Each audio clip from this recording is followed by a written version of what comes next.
ಆ ಮಥನ ಕಾರ್ಯ ಸ್ವಲ್ಪ ಪ್ರಾರಂಭ ಆಯ್ತಲ್ಲ, ಆದಾಗ ಮಂದರ ಪರ್ವತ ಕುಸಿಲಿಕ್ಕೆ ಶುರುವಾಯಿತು. ಕೂರ್ಮ ರೂಪದಿಂದ ಮಂದರ ಪರ್ವತಕ್ಕೆ ತಾನು ಆಧಾರ ಸ್ತಂಭನಾಗೋದು. ವಾಸುಕಿಗೆ ಸುಸ್ತಾಯಿತು. ಒಂದಾವರ್ತಿ ತನ್ನ ಉಸಿರನ್ನ ತಾನು ಬಿಟ್ಟ. ಏನದು ಸುಮ್ಮನೆ ಉಸಿರು ಬಿಡೋದು ಅಂದ್ರೆ, ವಾಸುಕಿ ಸರ್ಪ ವಿಷದ ಜ್ವಾಲೆ ದೈತ್ಯರ ಮುಖವನ್ನ ಹೋಗಿ ಅಪ್ಪಳಿಸ್ಬಿಡ್ತದು. ಅತಿ ಶೀಘ್ರವಾಗಿ ಅನುಗ್ರಹ ಮಾಡುವ ದೇವತೆಗಳು ಅಂತಂದ್ರೆ ಮಹಾರುದ್ರ ದೇವರು. ಶಕುನಿ ಶುಕ್ರಾಚಾರ್ಯರ ಹತ್ರ ಹೋಗಿ ನಿಮ್ಮ ಹತ್ರ ಇರೋ ವಿಷವನ್ನ ಕೊಡಬೇಕು ಅಂತ. ಆ ಮಥನ ಕಾರ್ಯ ಸ್ವಲ್ಪ ಪ್ರಾರಂಭ ಆಯ್ತಲ್ಲ, ಆದಾಗ ಆ ಮಂದರ ಪರ್ವತ ಕುಸಿಲಿಕ್ಕೆ ಶುರುವಾಯಿತು. ದಾನವರೆಲ್ಲ ಅಪಹಾಸ್ಯ ಮಾಡಿಬಿಟ್ರು. ಇಂದ್ರ, ನಿನಗೇನು ಬುದ್ಧಿನೇ ಇಲ್ವೇನು? ಒಂದು ಭಾರದ ಪದಾರ್ಥ ತಂದು ಅದನ್ನು ಸಮುದ್ರದಲ್ಲಿಟ್ಟು ಮಥನ ಮಾಡ್ತೀನಿ ಅಂತ ಹೊರಟಿದ್ಯಲ್ಲ ಅಂತಂದಾಗ, ಆಗ ಇಂದ್ರದೇವರು ಪುನಃ ದೇವರನ್ನು ಸ್ತೋತ್ರ ಮಾಡಿದ್ರು. ಆಗ ಪರಮಾತ್ಮ ಅಭಿವ್ಯಕ್ತ ಮಾಡಿದ ರೂಪವೇ ಕೂರ್ಮಾವತಾರ. ಕೂರ್ಮ ರೂಪದಿಂದ ಮಂದರ ಪರ್ವತಕ್ಕೆ ತಾನು ಆಧಾರ ಸ್ತಂಭನಾಗೋದ. ಸ್ವಲ್ಪ ಬಿಗಿ ಬಂದ್ಬಿಡ್ತು. ರಭಸವಾಗಿ ಶುರುವಾಯಿತು ಮಥನ ಕಾರ್ಯ. ಯಾವಾಗ ಬುಡ ಗಟ್ಟಿಯಾಗುತ್ತೋ ಹಾರಲಿಕ್ಕೆ ಶುರು ಮಾಡ್ತೀವಂತೆ. ಜೀವನದಲ್ಲಿ ಏನೂ ಇಲ್ಲ ಅಂದ್ರೆ ಸುಮ್ಮನೆ ಕೂತಿರ್ತೀವಿ. ಸ್ವಲ್ಪ ಏನಾದ್ರು ಸಂಪತ್ತು ಬಂತು ಅಂತಂದ್ರೆ ನಮ್ಮನ್ನು ಹಿಡಿಲಿಕ್ಕೆ ಆಗೋಲ್ವಂತೆ, ಹೌದಾ? ಅದರಂತೆ ಮಂದರ ಪರ್ವತ ಮೇಲೆ ಹಾರಲಿಕ್ಕೆ ಶುರುವಾಯಿತು. ಇಂದ್ರದೇವರು ಪುನಃ ದೇವ್ರ ಹತ್ರ ಹೋದರು. ಸ್ವಾಮಿ, ಏನೋ ಇನ್ನೇನೋ ನಿನ್ನ ಕಥೆ ಅಂದ ನಮ್ಮ ದೇವರು. ಏನು ಮಾಡಲಿ ಸ್ವಾಮಿ, ನೀನೇ ಇದನ್ನೆಲ್ಲ ಹೇಳಿದವನು, ನೋಡಿ ಈಗ ಮೇಲೆ ಹಾರ್ತಾ ಇದೆ, ನಾ ಏನು ಮಾಡಲಪ್ಪ ಅಂತಂದರೆ, ಆ ಹಿಂದೆ ಅಭಿವ್ಯಕ್ತವಾದ ಅಜಿತ ರೂಪದಿಂದ ಮೇಲೆ ಕೂತ್ಕೊಂಡ್ಬಿಟ್ಟ ಪರಮಾತ್ಮ. ಅಂದರೆ ಇದರ ತಾತ್ಪರ್ಯ, ಬುಡದಲ್ಲಿ ಪರಮಾತ್ಮನ ರೂಪ, ಮೇಲ್ಭಾಗದಲ್ಲಿ ಪರಮಾತ್ಮನ ರೂಪ. ಇದೇ ಸಂಪುಟಾಕಾರ. ತಳ ಮೇಲ್ಭಾಗ ಎರಡರಲ್ಲೂ ಕೂಡ ಯಾರಿರಬೇಕು? ಅದು ಪರಮಾತ್ಮ ಇರಬೇಕು.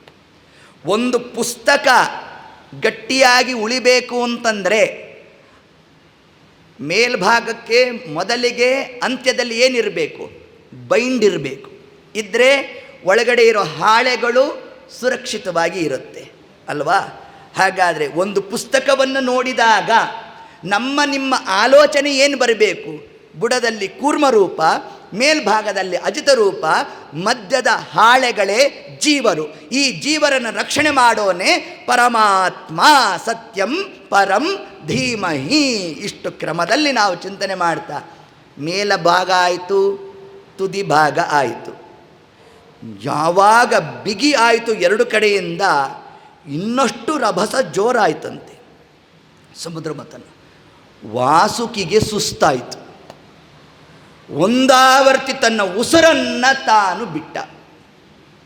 ಏನದು ಸುಮ್ಮನೆ ಉಸಿರು ಬಿಡೋದು ಅಂದರೆ, ವಾಸುಕಿ ಸರ್ಪ ವಿಷದ ಜ್ವಾಲೆ ದೈತ್ಯರ ಮುಖವನ್ನು ಹೋಗಿ ಅಪ್ಪಳಿಸ್ಬಿಡ್ತದು.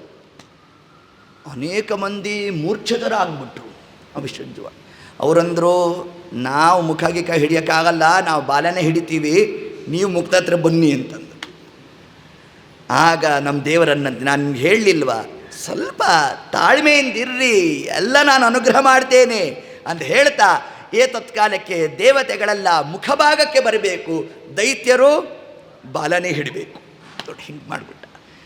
ವಾಸುಕಿಗೆ ಶ್ರಮ ಆಗಿತ್ತಲ್ಲ, ಅವನಲ್ಲಿ ಪರಮಾತ್ಮನ ಒಂದು ರೂಪ ಸೇರಿತು. ಅಂದರೆ ಏನರ್ಥ?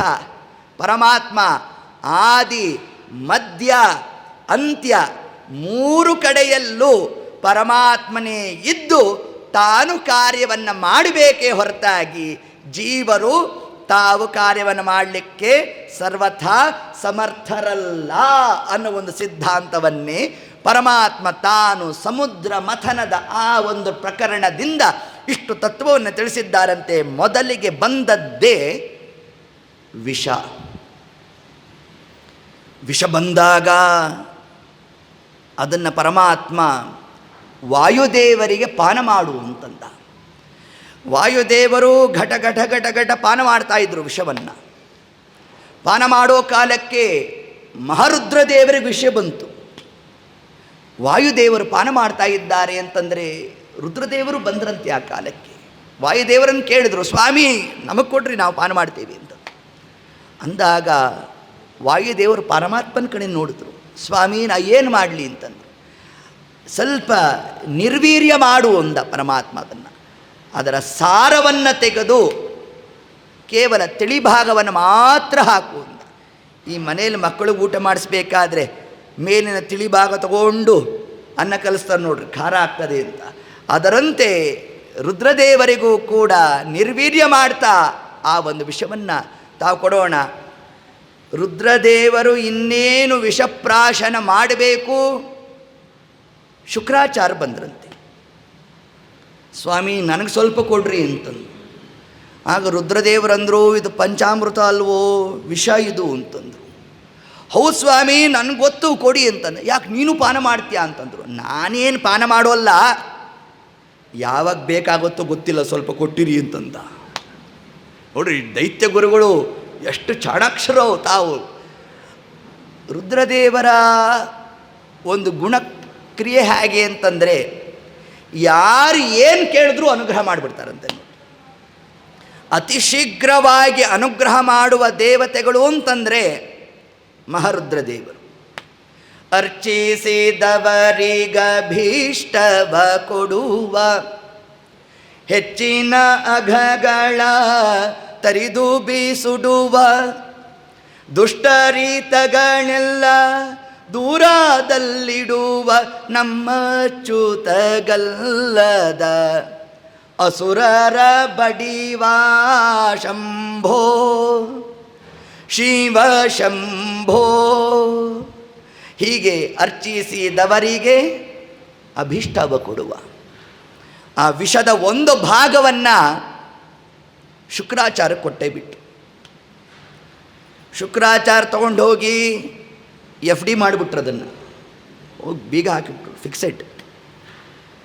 ಅದರಲ್ಲಿ ಒಂದು ಭಾಗವನ್ನು ಮುಂದೆ ಪ್ರಹ್ಲಾದರಾಜರು ಉಣಿಸ್ತಾರೆ, ಇನ್ನೊಂದು ಭಾಗ ಉಳಿಸಿದ್ರು ಶುಕ್ರಾಚಾರ್ಯರು.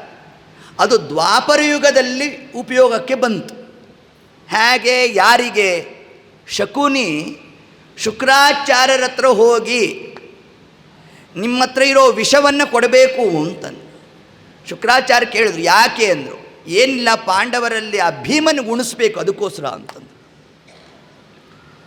ಕೊಟ್ಟರು. ಅದನ್ನು ಆಹಾರದಲ್ಲಿ ಬೆರೆಸ್ಬಿಟ್ರು.